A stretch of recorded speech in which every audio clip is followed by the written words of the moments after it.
Yung babayaran mo pa lang.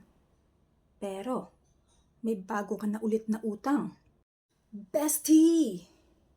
Ganyan ang cycle ng utang. Kahit bayaran mo ngayon, bukas, may panibago ka na naman.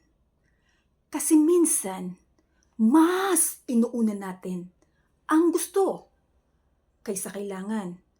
At kapag hindi na kaya ng kita,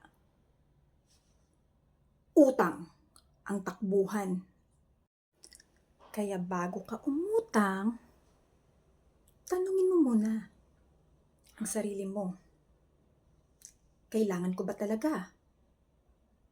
Kasi kung hindi, ikaw lang din ang magbabayad.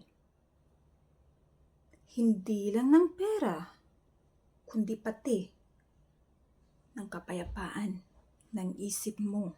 Tandaan, hindi masama ang mangutang. Ang masama kung wala kang plano para matapos ito. Kung gusto mong makalaya sa utang, kailangan mo ng disiplina at tamang budget plan. Sana'y may natutunan kayo sa video na to. At kung gusto nyo ng mga ganitong topic, don't forget to like, follow, and share. Have a nice day! Kita-kits tayo sa susunod ko na video. Paalam!